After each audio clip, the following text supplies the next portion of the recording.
And we are live, everybody. Thank you so much for waiting. We are with the man I consider the OG himself, the original grappler of BJJ Online, Mr. Stephan Kesting. Thank you so much for doing this with me, brother. Hey guys, so nice to be here. Thank you for having me. It is absolutely my pleasure, and I really appreciate you taking the time. It is tremendously valuable to talk to somebody like you coming from our region to hear what you have to say about the growth of jiu-jitsu as well as this crazy time that we live in. You're like a sane mind, a sane voice in this time that we need to listen to. Well, thank you very much. I mean, there are a number of people trying to if we're talking about the crazy times now, there's a number of people trying to parse their way through the science and trying to, I mean, it's so easy to get blinded by the political fireworks. And I'm sure there Yes. are political fireworks in every country.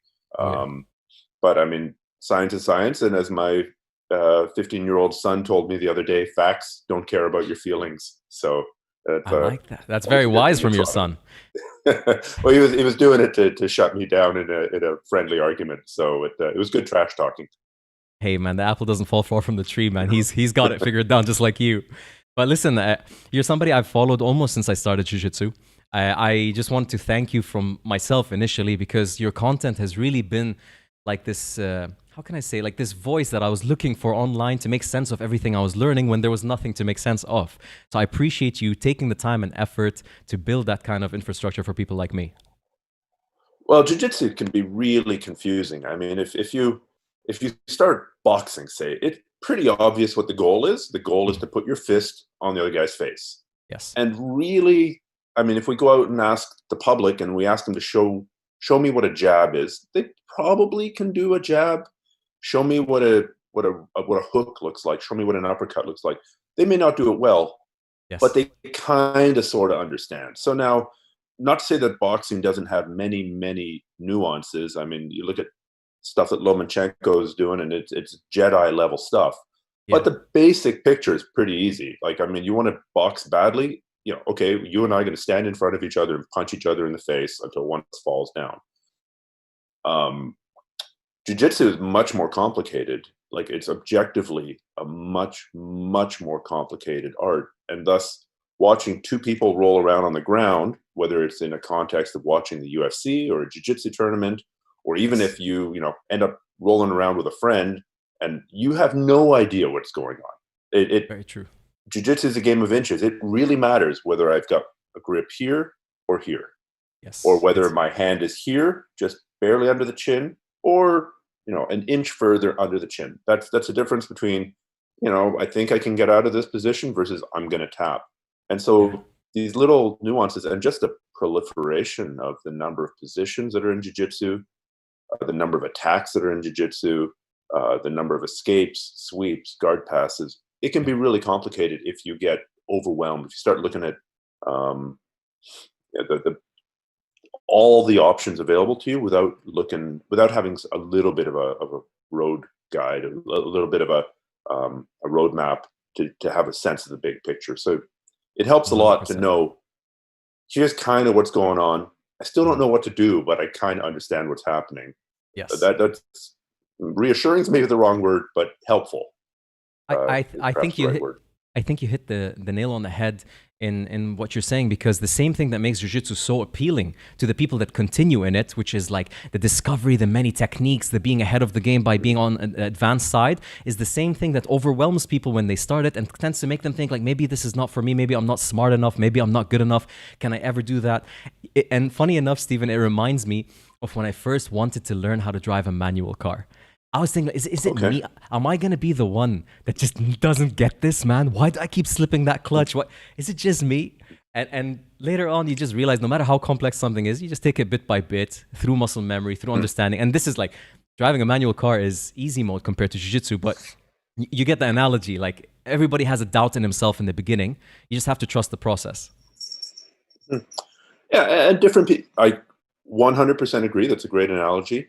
Uh, and there are also many different processes, right? There are many different ways to learn to drive stick. Maybe Yeah. somebody needs to actually understand how a gearbox looks, Hmm. if that's how their mind works, and then they can navigate it.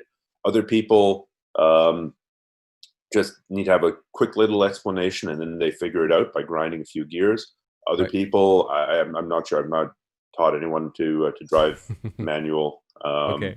In many years, the first time I tried to teach someone how to drive manual, it nearly ended that marriage. Oh So my. Oh my. it can be, clearly I don't have the teaching the methodology or the pedagogy around teaching people how to drive worked out.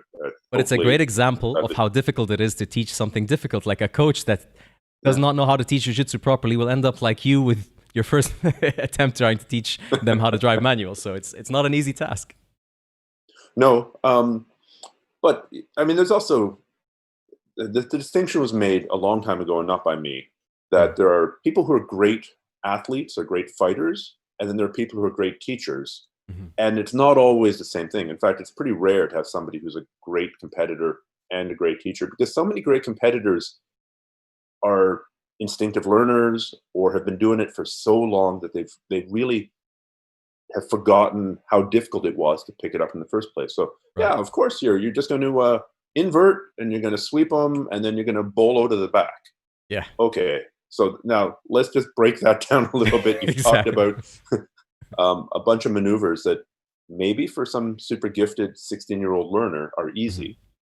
But it's gonna, if you're trying to teach a 55-year-old how to berimbolo, it's possible.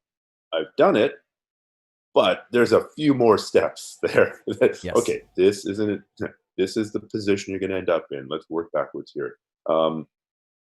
Yeah, so there are different teaching styles and different teaching methods, and not every method is good for everyone.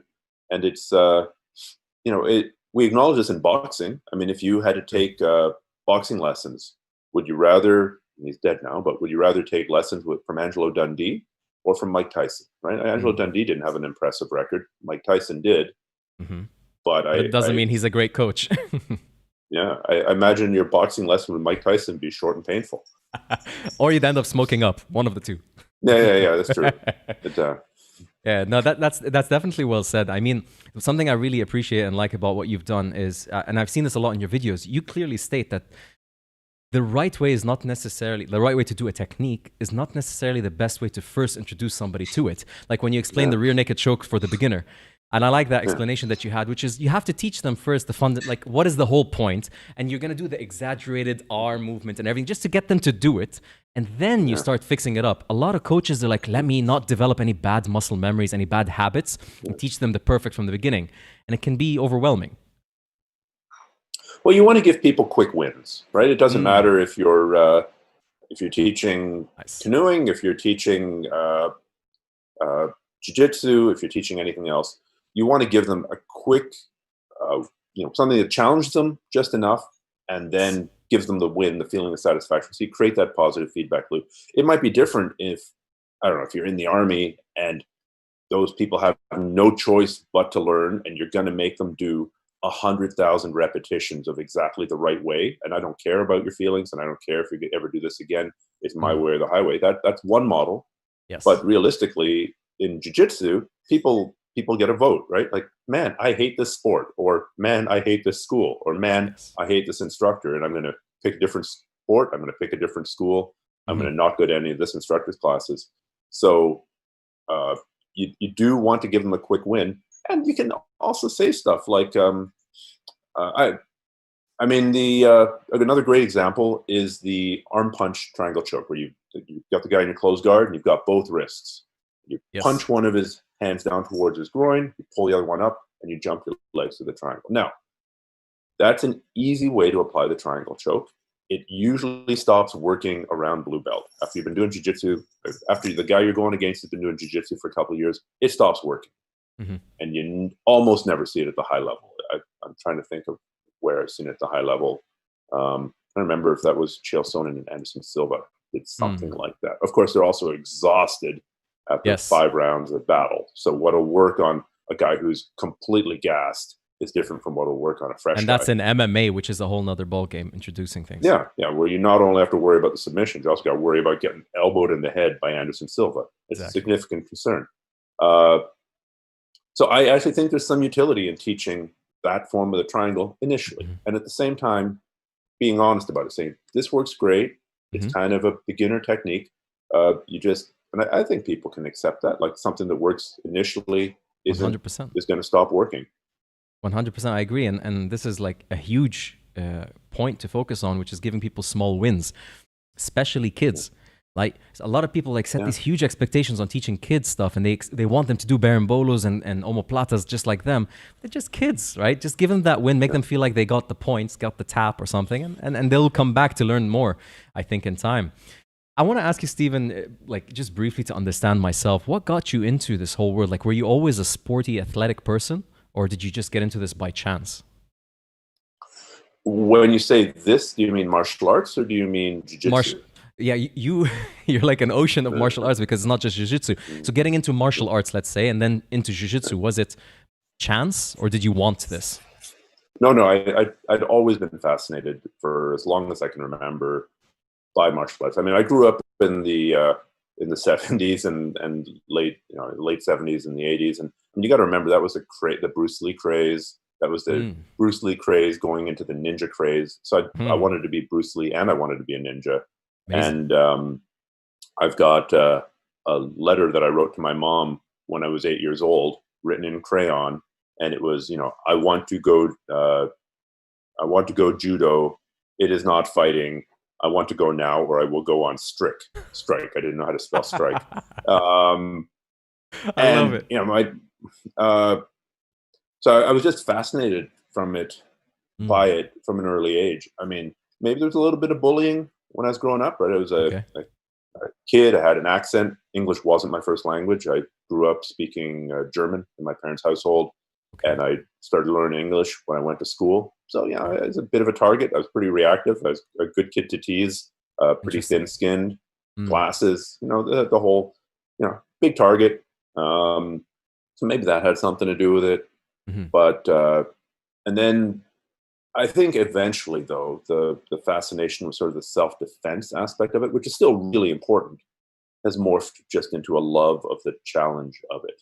I I see. think I see. it's very something like jujitsu is definitely a martial art. You have to know how to apply it in real life. You have Hmm. to be able to take care of that, which doesn't mean being able to defeat 12 people, all of whom are MMA fighters. It means being Exactly. able to handle yourself. That's a high bar to clear. Mm. Um, but it is first and foremost a martial art. But martial arts can also be fun, and they can be a great way to connect with people, and they Absolutely. can be great for fitness, and they can be great for self-expression. Um, I used to think that it was great for critical thinking, Hmm. but watching people's behavior during the COVID-19 uh, crisis, Yes. I'm not 100% sure um, that it's a tool for critical thinking anymore, but I Mm. still think it's Yeah.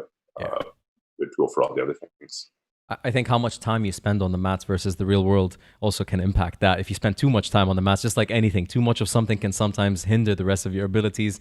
I definitely think we've seen that to an extent. People forgot that in the end of the day, it's a martial art for your health, for your mind, for your passions, but it is not life in itself. And it is not worth risking life over, right? As much as it's amazing. It's like you see a football star or a boxer or an MMA fighter, I'm ready to die. But are they really? They've got a daughter, they've got a wife, they've got parents that love them. They're not.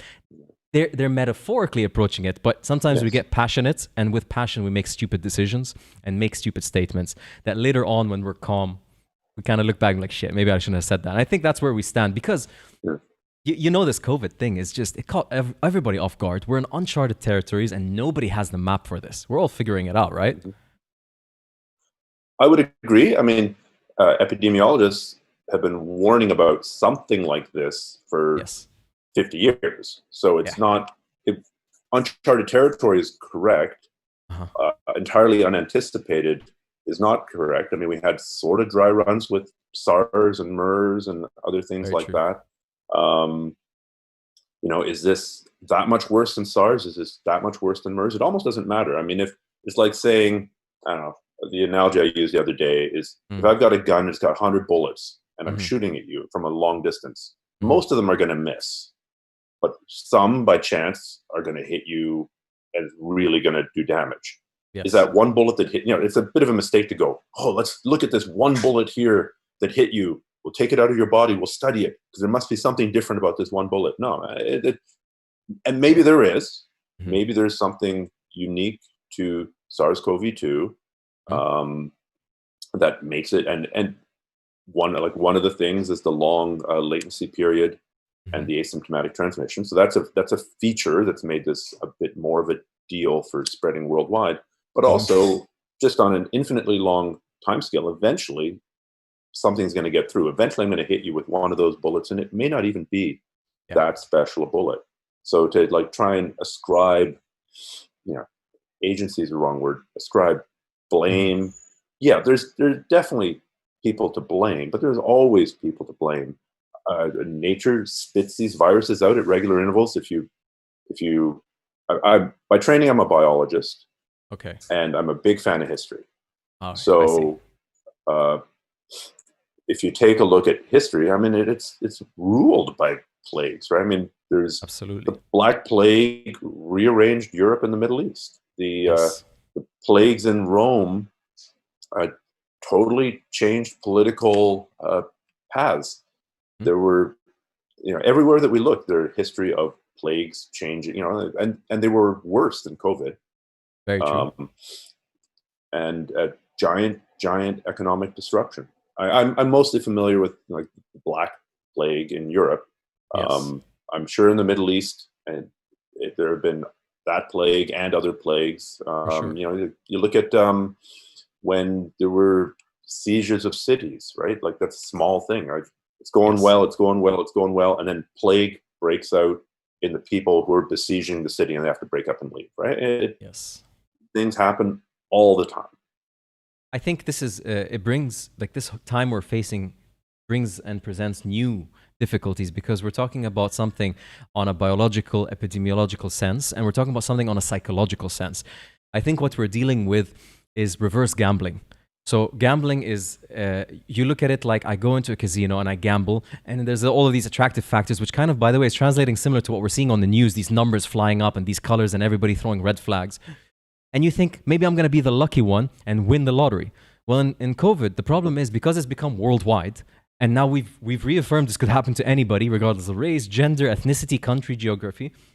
Everybody's like, maybe I'm the lottery winner, but this time it's not a positive thing, right? Because it's possible. Before, it was like a siege in a city. Okay, the people inside that castle, God bless them, I feel sorry for them, but it's not me. It's not going to happen to me. Mm-hmm. And we have this human comfort in knowing what are the chances. But media has Mm-hmm. made the chances so high that it's made us panic. And when humans panic, they don't think clearly. And this is where we need to have these kind of conversations. And I appreciate all the conversations you've already had. And I've listened to most of them because it kind of makes me calm down a little bit and be like, man, okay, there's some people thinking logically. They're creating a protocol, whether it's correct or wrong, by the way. It's a protocol. It's something to follow. We're not just licking our finger and putting it in the wind trying to figure this out. A lot of gyms are doing that today in jiu-jitsu. So um, I like what you did with Well, Chris Moriarty. I understand why gyms are panicking, right? I Yeah. mean, there's at least two major things. One is most gyms are run by people who love jiu-jitsu and have derived great value from it personally. Mm-hmm. And secondly, it's a matter of financial survival for them, Huge. right? It's Yes. most gym owners, that is their bread and butter. Most gym owners I know don't have a rainy day fund of, like 12 months of income tucked away. They're hand to mouth.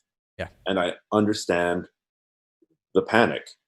And I understand why, if you're panicking about something, given the choice of two different narratives, Mm-hmm. given the choice of this is a serious virus, it's well transmitted through close personal proximity. Most Mm-hmm. of the super spreader events, that is, where one sick person has given it to many multiple people, have been, I think, places like choirs or churches or Gyms. mosques or gyms, right?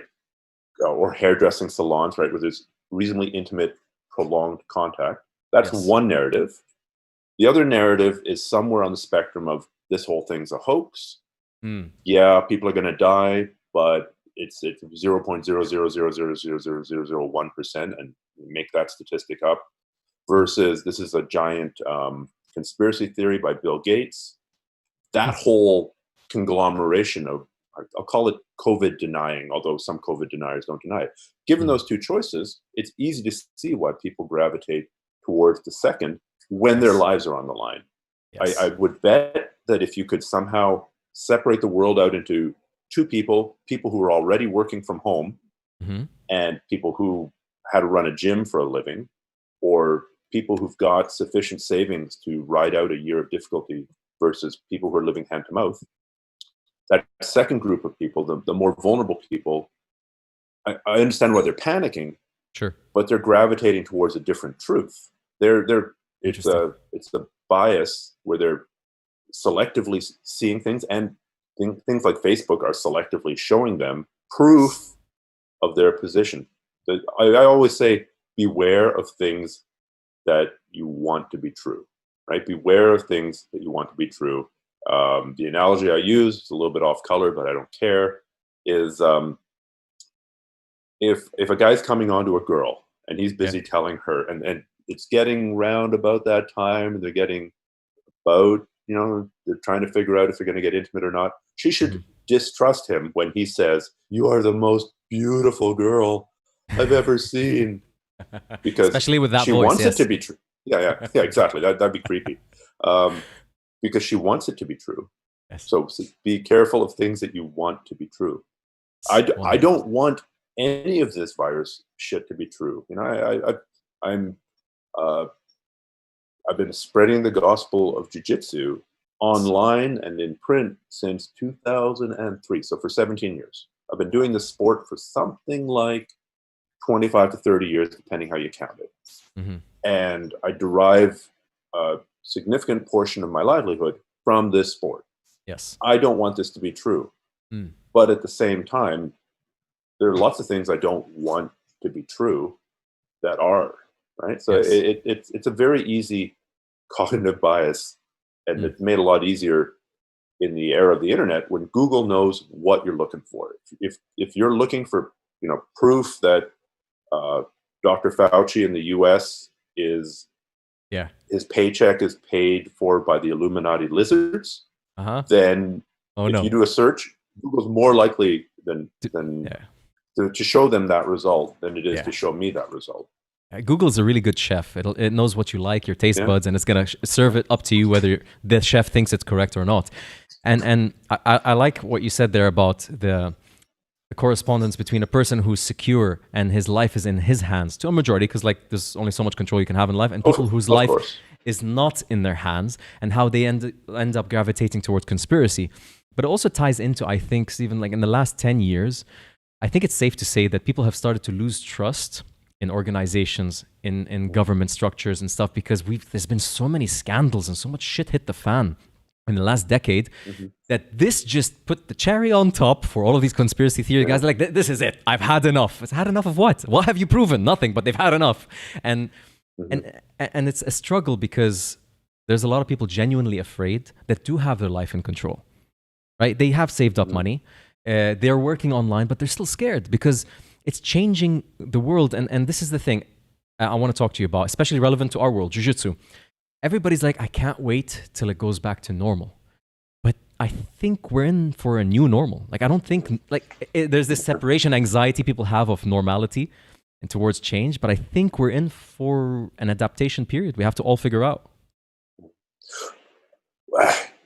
I agree. I think making predictions about what the new normal is going to look like, I mean, obviously, is there a vaccine? Is there not a vaccine? That's a pretty big input point. How soon does that vaccine come? Are there other treatments? Is this thing seasonal? Are we bound for a giant second wave? I mean, my personal opinion, and it's just an opinion, is that at least in the United States, we're looking at a gigantic second wave because there's just so many people completely flouting any kind of social distancing. So I think I also, just for anybody who's super upset at me right now and yelling, "What about the economy? What about the economy?" Yes, that's the answer. I totally get it. And I think this whole idea of economy versus lives is a false dichotomy. We're getting off the topic of jiu-jitsu. No, not at all. Not at all. This is why I'm talking to you. This is what I want to talk to you about, actually. Yes. Okay.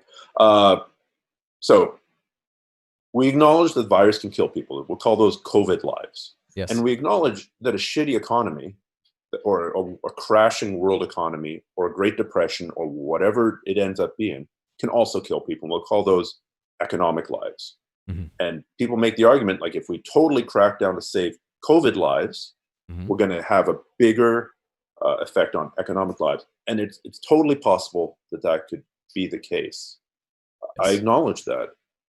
But what about the effect of say in the US, death totals going from 100,000 to 600,000? What's the economic effect of that? So you've got the COVID thing spiraling up, that making the economy even worse. There is no going back to, every one of us would love to hit the reset button and go back to, say, call it January, the way we were living middle of January 2020. That would be lovely. Even if your life sucked in January 2020, odds are it sucks a bit more now. Yes. So this whole being forced to choose between jobs in the economy lives in the economy, man, I do agree. Like the economic long-term implications of this are insane, and and anyone who thinks that they know what it's going to be is out of their mind. If you take a look at the 2008 financial crash, right? There was that movie, The Big Short. Did you ever see that movie? Yes, of course. The Big Short? Okay. Yes. So the narrative of that movie is that, three guys or however many it was saw this crash coming. They saw that the market was over leveraged, and they cleverly shorted the market and made $1 billion. Okay. Well, two things. The first is just a quibble. The first is that's a survivor bias, because I bet 2 months before that, those guys made that. Another bunch of guys made that bet and totally lost their shirts. And we never made a movie about that. So, holy shit, there's been total chaos. Let's find the two guys who survived it and see what they did, right? Let's make sense of this. It's almost like they're trying to make sense of what happened, Yeah, it's a good story, and maybe it's true, but nobody predicted that, I think the market is over leveraged. I think the subprime mortgage market in the States is going to collapse. So let me bet against Greece 3 years later, because 3 years after, the economy of Greece collapsed because of effects from the subprime crisis. 100%. So now, is the economic catastrophe that's going on bigger or smaller than the subprime disaster? I would say it's a lot bigger. The trickle-down effects of this are going to be, it's reasonable to assume, a lot bigger. And to predict what's going to happen, like is China going to become the preeminent superpower of the world? Possibly. Sure. Is the U.S. going to recover? I hope so. I don't know. What's going to happen to the price of oil? You live in the Middle East. You probably know that it's been pretty volatile recently. And it's pretty much gone for free. Yeah. I actually live in Canada. So we've got an oil-producing market, but that's pretty much shut down now, and that's going to have major implications in the country. And that's just the first-order consequences. Who knows what the second and third-order consequences are? I hope jiu-jitsu gets back to normal. I think Bill Gates might be right that we're not going to get back to normal until there's a vaccine. And I've just lost half your audience because they're all convinced that Bill Gates is trying to use the vaccine to implant microchips into people's brains so that lizards can control them with 5G. But sorry. We've heard that narrative a lot. We've heard that narrative a lot. And listen, you're not throwing shots out of left field, because this is literally what's going on. We're divided in this, and many people are starting to gravitate and listen to these people that maybe we shouldn't have. But listen, either way, the intellectual people out there listening, the people that are probably listening to this podcast in the first place, that are trying to learn, right? Their mindset is in consuming information regardless of their bias in order to make a proper and informed decision. And the way I see it is, regardless of what we can predict, I think this entire situation has forced us to look at things that we might have not looked at for another 50 years. And this is bad things, but also good things. Good things like, okay, well, whether you think of this as good or not, but universal basic income started to be a topic that's going around the world right now. Yes. We started looking at, do we really need offices where people are crammed in like cattle to sit down and work? We didn't really think of that. People that were not really using money online and they were preferring cash. Now they're like, man, this cash, if you really sit down and think about it, we didn't really upgrade from shells that much. It's still it's a handmade thing, like, or was it barley that they used to use? Yeah. Because it's a carrier giant rocks, 6 feet across with a hole in the middle. Like isn't there some Pacific island that uses that as cash? We use Polynesian. that as cash. Man, it's crazy. Like the shit that we've done as humans. Like if we think we're advanced, just look a little bit, just a couple of years ago, a couple of centuries ago, and just realize that these are the same beings that you are. They were capable of it, so you're capable of it as well. Well, but to go back to your point about change, like there is no new, we're not going back to normal. There's going to be a new normal. I'm going to argue that, I'm 50 years old. Okay. When I was growing up, there was not this. Mm-hmm. There was none of this. Yes. If I wanted to look something up, I went to the encyclopedia. I mean, the cars that came out were generally shitty. Now cars that come out are generally good, right? They basically start when you turn the key. Even the cheap ones, right? Like the effect that this device has had on society is gigantic. And why do you think that January is now the new normal for all time? Like, or last January, right?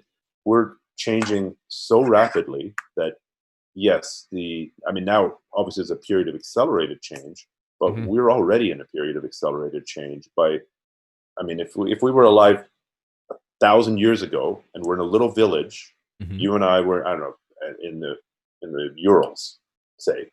Yeah. We get born, we live a full life, make it to age 50, and we die. We're very lucky. We make it to age 50. Yeah. How many innovations would have happened in that village? One, maybe. Like maybe the farmer down the road would have figured out that, I don't know, planting peas one year and barley the next means you get more barley, or something like that. Or it's better that we have a wheel with 10 sides as opposed to 6 sides. Yes. Right? As they gradually go, there might be one innovation. Now, there's how many innovations are there on the day that are spread across the entire globe instantly? I'm on the medRxiv preprint server all the time about COVID, right? There's been, I think, there's close to 4,000 publications. Well, publication is the wrong word. 4,000 papers submitted there on COVID in the past 3 months, right?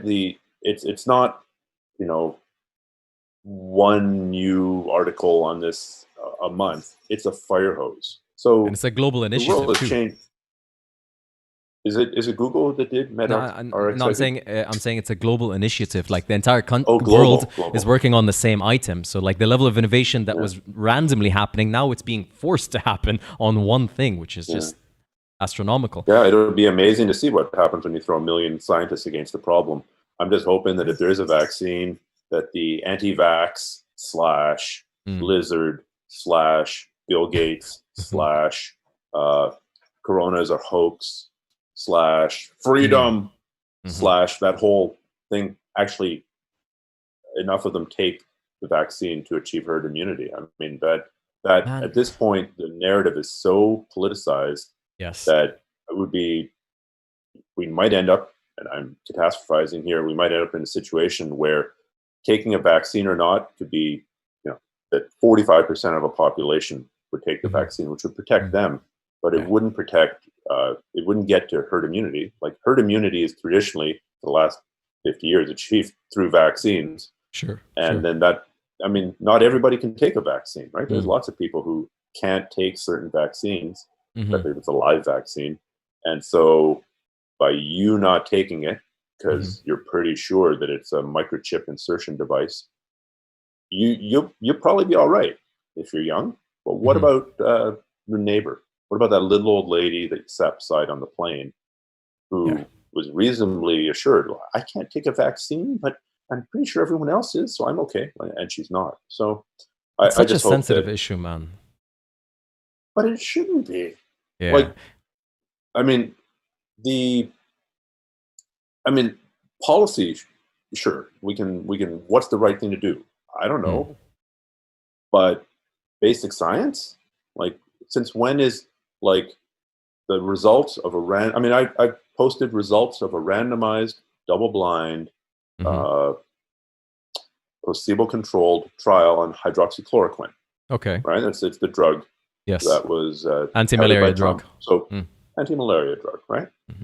And and it may or may not be. It's probably reasonably safe for people with malaria or as a preventative, and it's probably reasonably safe for people with lupus and the other applications. Is it safe for people who are really sick with COVID? Well, that was, or does it help them or hurt them? And so I'm apolitical here. I don't care if it's Donald Trump or Joe Biden or Jabba the Hutt giving me hydroxychloroquine. Yeah. If there's data there, then we should use it. If the data says it does more harm than good, then we shouldn't. And like it's easy to tell. Like all of science is designed to eliminate biases, right? By having a randomized. Yes. So it means I've got a group of 50 people, and I don't choose who I give the drug to. It goes out to 25 of those people, and I don't know. I don't know which. So that's to eliminate certain biases. It's placebo controlled, so that everybody gets something, so that you don't get the placebo effect. It's double blind, so I don't know what you're getting, and you don't know what you're getting. Yes. That eliminates a whole bunch of biases, right? Like science has dealt with how to test medicines for a long time.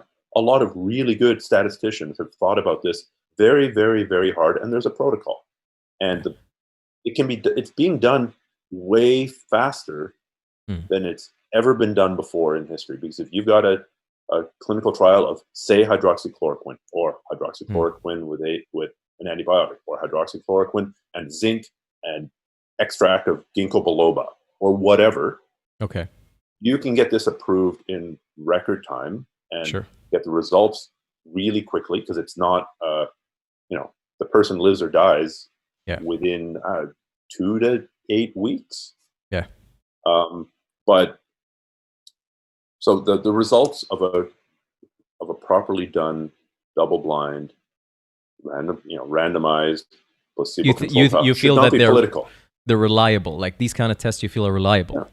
Yeah, I mean, Stephen, but my point is, why is the properly done science become political? That's insane to me. Like, we can have a policy discussion based around that. Okay, so it's 1% effective. It helps. Is it now worth diverting $1 billion to turn this factory making N95 masks into a factory that makes hydroxychloroquine? It's a silly example, but that we could have a policy. There we could disagree. Sure. We're only helping the really sick people. This blah, blah. We need to protect the first responders. We need to do this. Sure, but the science that informs that, like, the moon is up there. Like, I'm waiting for the flat Earth to get dragged, the flat Earth theory to get dragged into this and get turned into a political thing. That was just like a weird phase, because, like, you know what? It's funny you bring up the flat Earth, because it seems to be that what is popular and what we're exposed to a lot, everybody wants to appear like an expert because of social conditioning. If you look at the last 50 years with the rise of digital media, with the rise of the internet, and people, suddenly the cameras being turned towards us. It was always the cameras towards the celebrities and the stars and the people. Now it's turned towards us, and we all believe we have this expectation that we should sound and look like experts. What's happening is, let's get out of Corona for a second. Look at like stock market movements. A company starts doing really well, and it starts climbing. Not something I know very much about. I've read my and that's it. I get you, but I'm sure you're going to relate and understand to what I'm saying. Cryptocurrency, stock market, something starts suddenly going into mainstream media and people are making a lot of money. Your barber, the butcher, the person in the supermarket. Now everybody understands cryptocurrency and the stock market because it's the topic of the day, and everybody starts making these really well-articulated. They listen to a podcast here, they listen to me and you talking, then they listen to Donald Trump say a few things, and they blend it in a blender, in a Vitamix, and they start shooting out what they believe represents their, let's say, cognitive beliefs.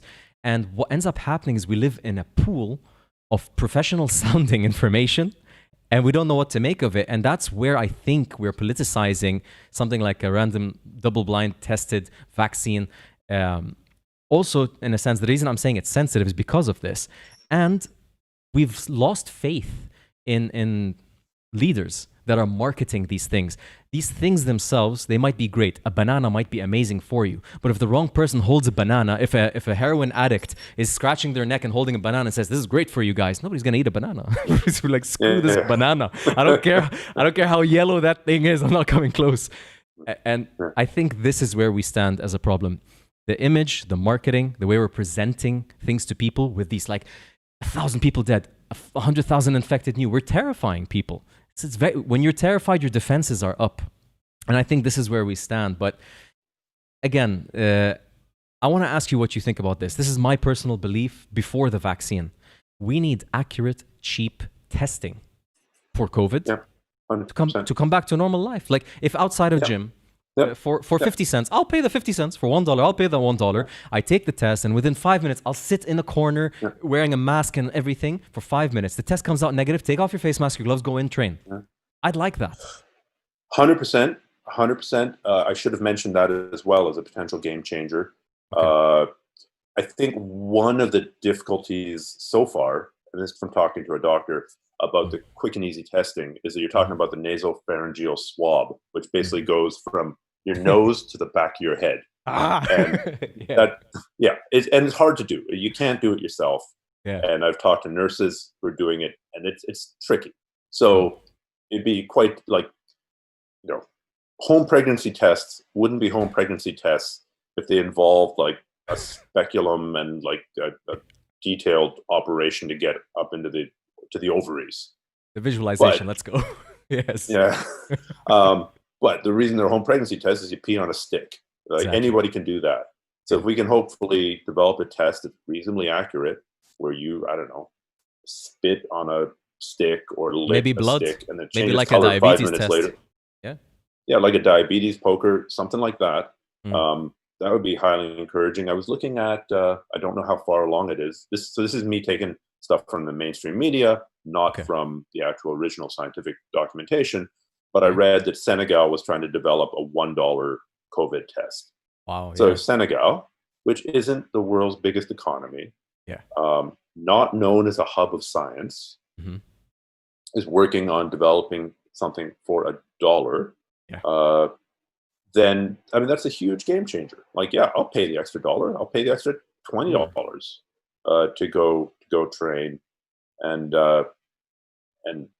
then there's a whole question of antigen testing versus actual testing for the virus, and that's a whole complicated thing. Everybody would need to understand that there's a difference, but I have confidence that we as a society could figure that out. I think the cheap testing. How far along is the availability of testing in Abu Dhabi right now? So here's the thing. We have right now one of the higher rates of cases per day. Well, consistently, we're at between 600 and 900 a day. But this is because the UAE went A-game on the testing. Like, this is something we all appreciated about them. Tents everywhere, immediately, drive-thrus, incredible amounts of testing for free. They got exhibition centers, turned them into field hospitals. They went crazy for this, and they really got shit like tightly down. But still, our lives have been uplifted, uprooted. We're all living at home. Everything has stopped. UAE is a country where like most of the people living here are not citizens, not nationals. So they're here under a work visa, and their livelihood is from whatever business they're either working at or company they started. Almost 70% of the economy right now, 70% of small businesses are shutting down in the country right now. This is crazy times that we're going through. But in terms of advancements, the UAE is spending a lot of money in this. Now, again, mainstream media, not so much articles, and I have not read anything medical. I'm not from a medical background. But the UAE is stating that they've started studying a laser technology, which is a device that can be placed on entrances of malls, on areas. And this laser technology can accurately detect COVID. I have no idea. I'll send you the article right after this. And this laser technology can detect whether you're positive or not with higher accuracy than the current tests.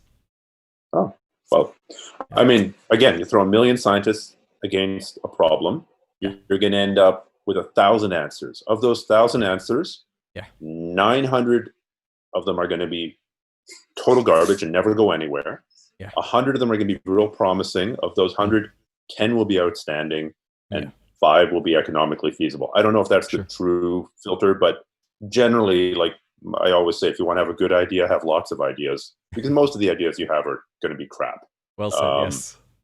You know, you want to, in jiu-jitsu, you want to find a new way to, I don't know, sweep someone from half guard. Try lots of ways to sweep someone from half guard. And you, like Thomas Edison finding 999 ways not to build a light bulb before he built his light bulb. You're going to find 999 ways to not sweep someone from half guard before you find that one way to sweep them from half guard. Exactly, so I hope that people are, you know, acknowledge that, you know, Senegal's doing this, UAE is doing this, in the States, a million people are doing that. In the UK, they're doing this. The people who are going, you know, China, like they've also been pretty affected, and they're pretty smart.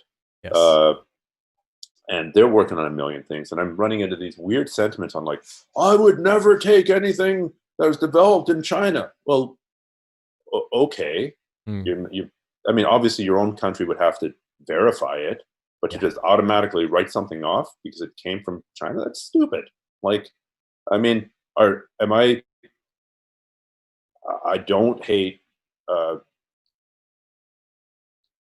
the Middle East. I don't hate Arabs, but say I did, am I going to reject all of mathematics? Right? Like, you know, that would be rather dumb of me. I mean, in addition to being stupid in the first place, right? Like, you got to be agnostic as to where the information comes from. I mean, and again, to use a jiu-jitsu example, I've learned things from jiu-jitsu instructors who have later found out to be genuinely bad people. Like, not good people, bad people, people who should be in jail. Doesn't mean, sadly, that the jiu-jitsu is that what they showed there isn't good. Yeah, so that's true. You know, my work around there is I'll happily teach what they taught me, but I don't ascribe the source, right? I try to blot them out of the narrative. I get you. No, it's something I always used to, like, as a thought exercise, I used to always think, we've always had this shit between people and countries and ethnicities and religions and all this stuff. And us Middle Easterners suffered the bad end in the last 20 decades because of a small group of bad seeds. But I always ask myself, I'm like, what if we could just have a non-human enemy? What if an alien species come and be like, let's tear shit up? Would we band together and forget religion and races, or would we not? And I thought Corona would actually really help with that, but I don't know, maybe it's not too alien enough. It's not alien enough for us, and it's not rapid enough for us to band together. It's not the asteroid from outer space. But at this point, part of me is wondering, okay, so say they detect an asteroid that's bound for Earth, and they can see that it's going to impact Earth in 2023. So we got 3 years. Really, we have less than 3 years because we can't do anything at the last minute, right? We basically got a year to solve the problem. Would we, or would there be like the corresponding flat earthers? I think we probably would, because the effect on people's individual lives would be less transparent. Right now, there's no doubt you have to stay home, or if you go to a store, you should probably wear a mask, or you can't do jiu-jitsu. I want to do jiu-jitsu because I wanna. And you can't do jiu-jitsu. And if that asteroid's crash into the Earth, it could still have effects on your life in the process, because say we have to divert $10 trillion to build the super rocket to like push it off course or whatever. Taking $10 trillion out of the economy could definitely have an effect on you and your ability to do jiu-jitsu. And but it would be less obvious, right? You can't train jiu-jitsu because Corona, because the governor said no training, no gyms. Hopefully we can pull it together for the asteroid, because it doesn't look right now that we're pulling it together for the virus. I like what you said about the asteroid, because I just imagine a traffic jam on the way to Mars, man. I don't think they'd like try to fix Earth. They'd be like, fuck this shit, and Elon Musk, let's go. Everybody, let's go to Mars. Listen, I know everyone who has more than $100 million net worth, we're going to Mars. You know what? That's a scary thing. That's a scary thought, and I hope not too many people think about that, because, you know, this whole, like, everybody's been going crazy, like, against the rich. Like, the rich are part of this as well, and I don't know what, man. We're a funny species, but we're on the way to progress. I feel like if you look at our history, where we were 10,000 years ago, Where today we used to burn each other, right, for no reason. Now we're not. So we're getting better at it, but we're not gonna figure it out just yet. Listen, I know you're a very busy guy, and I don't want to take up too much of your time, but I feel like I'd be remiss to have this podcast with you without sending out a message to everybody in the jiu-jitsu community listening and wanting advice from someone like you that owns a gym, like for the people that own a gym. Is it more financially viable to stay put and closed and just not take the risk at all? And I hate to put it as a 0 or 1 binary question to you, but I think it's a valid question. Is it more feasible to do that, or to follow these crazy protocols that might end up making them go more broke than if they stay closed? Yeah, I'm going to dodge the binary here because as I'm talking to different gym owners, everybody's in a different situation, right? If one guy, he's closed and he opens, but only half his students come, then he's not eligible for this rent relief thing anymore. But still, only half his students means half his income, and he's going to go broke anyway. So he's better off staying closed. Versus this other guy is in a different situation. He owns his building. Versus this other guy's in a different country where there's a different, one guy's got a corporation, the other guy's got a small business, the other guy's an employee. So it's individual. You don't think it's something that can be? It really has to be individual. Okay. I think there is actually some merit in following. Okay, basically every state, every province, every country, every region is trying to move towards reopening, more or less, right? They all have reopening plans, as they have to and as they should, because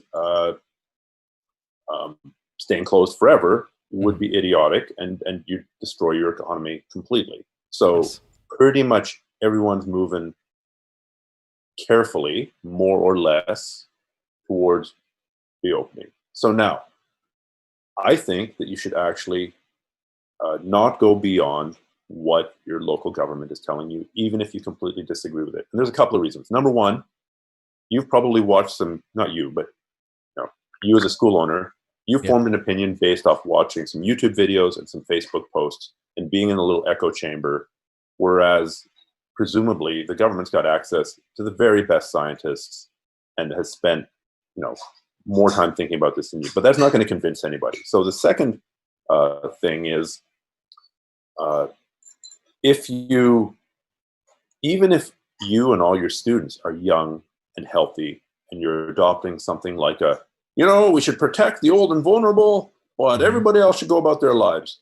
That's impossible. Like absolutely. How do you propose we protect the old and vulnerable? We seal off the retirement home that they're in, and nobody goes in or out, but they're all going to die. Okay. So now, what about people go in and out of those places to work there? They all have families. Because guess what? We don't pay them. If we paid them $400,000 a year to live at the retirement home the whole year and never leave, maybe that's possible. In most of the world, that's not what happens. There's in and out, and there's asymptomatic transmission, and it's basically impossible. So if you get it and you give it to 50 of your students, and there really is no better way to spread this virus than jiu-jitsu, then assuming there's no testing, assuming there's no easy testing, assuming there's no vaccine, we're really vulnerable to being the epicenter of creating super spreader events where, one Jim Bob came in and he gave it to everybody, and now 50 people in your school are sick. All right. So think about the political ramifications of this. If jiu-jitsu gyms start getting known as being the center of viral spread, and you put, 50 people get sick, 4 of them end up in hospital, and then they give it to a bunch of older people, and those people end up in hospital. That's a lot of money that you're charging, that your right to train and right to teach is costing society. You don't think there's going to be regulation? You don't think the government's going to go say, you know what? Fitness gyms can open.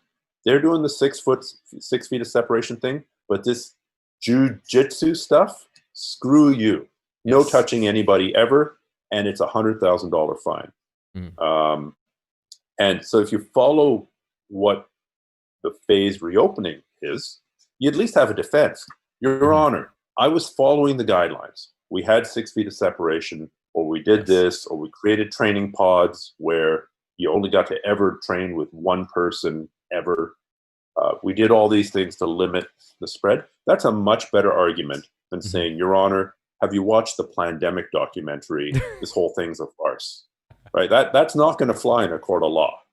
And so to protect yourself from giant liability potentially, and to protect the sport. I mean, in Washington State, that's not that far from me. A few years ago, I forget how many years ago, the state decided that all martial arts gyms were fitness facilities, and as such, they had to pay a 10% tax, and that tax was retroactive. Right? You had to come up with that 10% tax for the last 2 years, and basically a bunch of gyms said, "That's it, we're going out of business." Whoa. And a huge fight was had to say, we're not fitness gyms, we're not fitness gyms, we're not fitness gyms, we're not fitness gyms, we're different, we provide more. Okay, so, and they won. Okay. So now Washington State issues, just like last week or something, guidelines for reopening fitness facilities. And a whole bunch of gym bros jump on that and go, dude, their gyms are open, let's train. Well, hang on, you just spent a whole bunch of years saying we're not fitness facilities, and now you're jumping on saying we are fitness facilities, and that means we can do anything we want. I think if you don't want your sport completely regulated, the way that restaurants are regulated, that would be terrifying. I'm sure there was a time in history when you and I could have opened a restaurant, and we could have had no hand washing facilities, and we could buy meat that was 12 days old. And rats running around. Cut away the green bits. Rats running around. Lovely. And we could serve it up front. And I'm sure that happened. And a bunch of people died. And guess what? Now the restaurant industry is regulated. You have health inspectors coming in. You've got to have this certification. You got to have that certification. You got to have this course. You got to have that course. Yes. If we go complete Wild West and like, dude, gyms are open. We're going to end up in a situation where this sport is so regulated, like you can't even believe, and it's going to go against everything that you ever loved about jiu-jitsu, which is kind of the freedom to do whatever the hell you want. Yes. And you won't really have anyone to blame but yourself. So with or without Corona. I wish So I mean the guidelines that I published, I didn't write them. Yes. With Dr. Chris Moriarty. So Chris Moriarty is a jiu-jitsu black belt. He was a very, very fierce competitor back in the day. The old competition tapes, videotapes. Yes. Released by, we're talking about technological change. This is before YouTube. Released by On the Mat. Like Chris was all over them. And he's a doctor. And so he's trying to figure out how the government guidelines in the States anyway would apply to reopening jiu-jitsu schools. So that's at grapplearts.com/opening up BJJ. And it's a phased approach. And really, I mean, I love jiu-jitsu. He loves jiu-jitsu. We're trying to find a way to, based on local conditions, based on, in your state, in your larger metropolitan area, based on what's happening there, and based on what phase of the reopening process your government is at, and you'd have to adapt it, because I'm sure that the UAE model is different than the Danish model, different from but trying to have some guidelines to operate by. Sure. And I highly appreciate it. I've linked it on my Instagram story for you guys checking out, and I'll link it again after this. I just appreciate the fact that we have that protocol, like I was saying, to just have a map. Maybe it's not the most accurate map, even if the people don't agree with it, but it's a map, something to follow rather than everybody figuring out alone.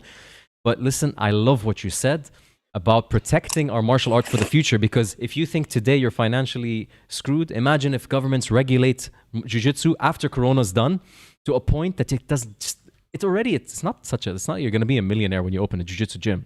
The guys that open a jiu-jitsu gym, they know it's you're rich in many things, but not usually the monetary value thing, right? And it's just enough to get by. But if regulators come in and you got to start doing checkups, you got to have licenses for your employees. They have to renew their licenses, get, God knows, CPR certificates, just and it gets really, because these things should be done and you should volunteer to do them. But to have somebody forcing you can end up financially debilitating your gym. So Man, I could talk to you for honestly hours, but I know you're a busy man, and I appreciate you coming here to talk to me. Your insight has been just unbelievable. Like, thank you so much for sharing this with us. Well, why don't we talk again, and Yes. hopefully we'll be able to be looking at Corona in the rearview mirror, and Yes. we'd spend actually time talking about choking people out as I opposed would love to. conspiracy theorists and political division. It's important. You know what? We are in our community, and our community is thinking a lot about it. So it is relevant to jiu-jitsu because we're not training jiu-jitsu, so we might as well talk about this. But we will definitely do this again. It would be an honor for me. I would hopefully aim to one day because I have family in Canada as well. So I hope one time to come down and meet you over there in Where person. in Canada? It's a big place. In Montreal. Oh, okay. So that's only about 4,000 kilometers away from here.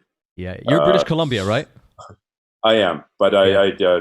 I did my undergrad at McGill in Montreal. I love Montreal. Wow, it's a fantastic nice. city. Yeah, my sister studied there as well. Listen, Jasper, British Columbia is like bucket list for me. Like I've seen pictures of this place, and it's just heaven on earth. I really can't wait to come see the nature there and explore it. Canada's unbelievable. Start in Banff, go up to Jasper. It's the highway connecting those two cities. Is one of the nicest. I got you on Streamlabs OBS. You got me on the road trip route. Much love, brother. Thank you so much for spending the time with us. Well, thank you very much. Take care. Thank you. Everybody, thank you so much for tuning in. I hope you enjoyed this. If you want to check out Stephan, you know where to find him. grapplearts.com, Stephan_Kesting. It's all shown in the description below. Thank you so much for tuning in. Much love, everybody. Catch you guys tomorrow. Peace.